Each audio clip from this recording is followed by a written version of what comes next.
made for the Pittsburgh Steelers. That's what I believe. Which, by the way, Joy, the Saints kept trying to push it out one more year, Let's try to peel a Super Bowl with Drew. They obviously never got that extra Super Bowl, and now their cap is wrecked for the next couple of years, even without him there, which is a problem. Yeah, and I think that's the cautionary tale. I was okay with what they did with Drew Brees in the Saints situation. It was different. They had Taysom Hill. They're very creative in that offense, and they had some success. Like I thought they did the right thing by going all in with Drew Brees this year. You didn't get it done, but I mean, you were almost there. So I didn't hate the way that it ended for them. It's not the same situation. I mean, we all watched what happened in that Browns game. It was a disaster. It was an all-time disaster. It's a totally different situation. So Tom Brady has more Super Bowl experience than any other player in NFL history, but he doesn't think that will give him an edge when he takes on the Chiefs next Sunday. Experience doesn't matter. Playing well matters. The team that wins is not going to be the most experienced team. It's going to be the team that plays the best.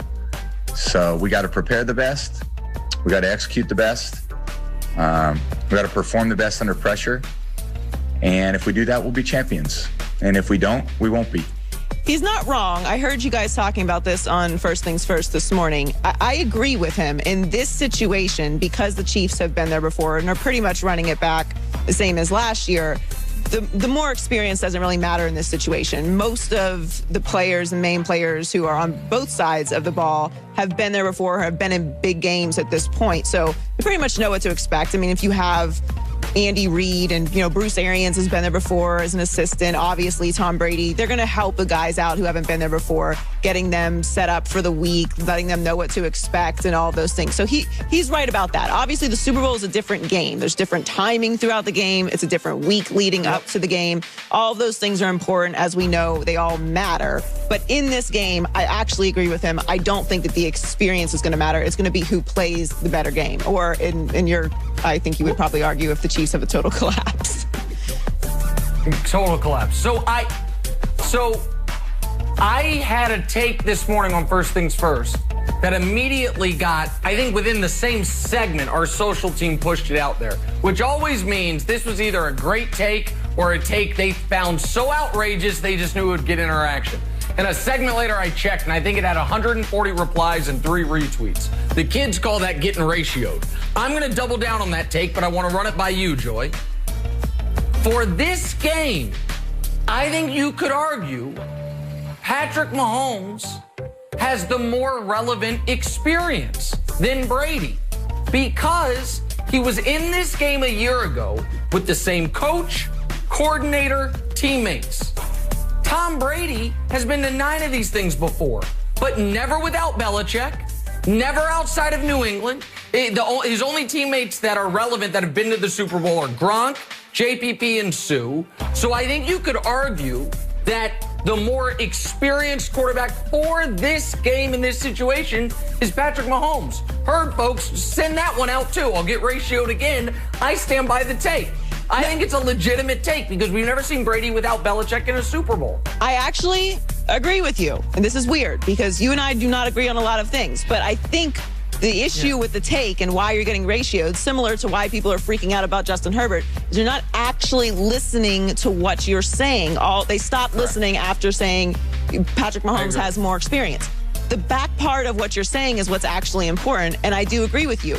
He's running it back with the same coordinators, most of the same weapons. There's a repeat from last year with most of the things still in place. And you're right. This is Tom Brady's first Super Bowl without Bill Belichick. He's in a completely new system. I certainly didn't expect them to be here. I thought they would make the playoffs and win a few games. I didn't expect to see them in the Super Bowl. So, yeah, I agree with you. In this situation, it is a bit of an advantage for the experience of what his team is on Mahomes. For the continuity. Yeah, I agree with you. You have to listen to the whole sentence, guys, like the whole thing. This is what always happens to me. Whenever someone disagrees with me, it's because they weren't listening. That's what I've learned. It's not because I was wrong or it was a bad take. They just weren't listening. I don't know if I'm going that far, but in this particular moment, I would agree with you. So Chiefs offensive coordinator Eric Bieniemy once again did not get a head coaching job this year, and Patrick Mahomes cannot believe that he hasn't been stolen away from Kansas City yet.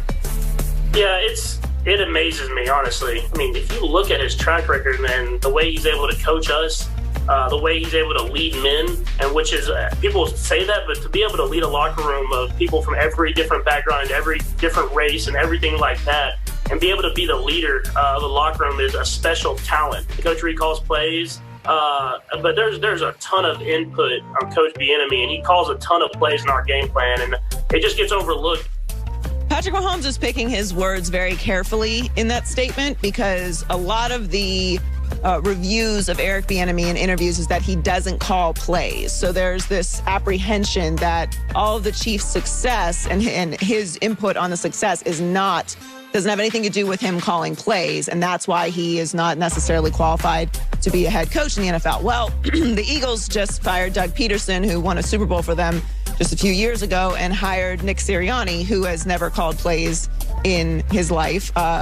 David Culley just got hired in Houston. Now, obviously, I think that's a little bit different situation. Houston didn't have their choice of top candidates in this hiring round, but he didn't call plays either. So it's a very tired excuse for not hiring Eric Bieniemy, but I actually look at this as a good thing for Eric Bieniemy, because his name has been in conversations for head coaching position for several years now, as it should be. But I want him to go to a situation that will help him be successful. Go to the right situation. Like, every situation isn't the right situation. Obviously, there's only 32 of these jobs in the world, so every job is technically a good job because there's only 32 of them. But you can go to a terrible situation, and then you, in a sense, prove all of these haters or people that wouldn't hire you right because you took the wrong job. I thought he would have been great. I'd have loved to see him with the Chargers. That's a ready-made situation to win, and he is working with Justin Herbert, who I think has a lot of potential in this league. So he's going to run it back with the Chiefs again. Having the conversation about the minority coaches being hired in the NFL is a whole other conversation to have. Obviously, if you look at the numbers, it's egregious, since the NFL is 70% black. But that's a whole other conversation. He's going to get an opportunity, and it's going to be the right opportunity. And I actually think he is picking his spots wisely. Well, the calling plays thing is absurd. You mentioned Doug Peterson. Matt Nagy, Doug Peterson had those jobs under Andy Reid. They got head coaching jobs. So it's lunacy. But I'm going to tell you where I think he's going to end up. This is a take. I'm going to plant it today and then see if it blossoms in the next 330, 370 days. After Eric Bieniemy is the 3-time defending Super Bowl champion after next season, I think he's going to go to Arizona, Joy. Take over for Cliff Kingsbury after a disappointing season next year. And that would be a good situation. You have Kyler, who has a little Mahomes-ish qualities. You have Nuke. It's a hell of a lot better than Houston, especially if they trade Deshaun. So I think Arizona, I know Cliff Kingsbury's like, you're firing me, Nick? Like, I've been here 2 years. Yeah, I'm not that impressed with Cliff. So I just think Arizona is something to watch for Bieniemy a year from now. What else do we have, Joy? The Clippers. It is the Herd. Nick right in for Colin. The great Mike Vick joins us in, I would say, about 12 to 13 minutes, but don't hold me to that. Joy Taylor with Herdline News before that. But first, let's talk a little Big Ben here. Let's throw up the Big Ben quote that he gave to The Athletic. Credit to The Athletic for getting it. Big Ben basically says, money shmoney, I'm rich, don't matter. I want to do everything I can, and I made that very clear to them being the team from the very beginning, that it was my idea, basically help the team however I can this year.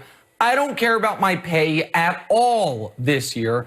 Big Ben desperately wants to come back for one more season, and the temperature on him internally in Pittsburgh has been turned up quite a bit. I have a very, very close friend who does afternoon drive radio in Pittsburgh, used to a show with Big Ben, is probably Big Ben's biggest media ally in Pittsburgh, a guy named Andrew Filipponi. Even Filipponi locally is calling on the end of Big Ben. I never thought I'd see it happen, but that's what happens when you throw a half dozen picks in a playoff game and get beaten soundly by the Browns.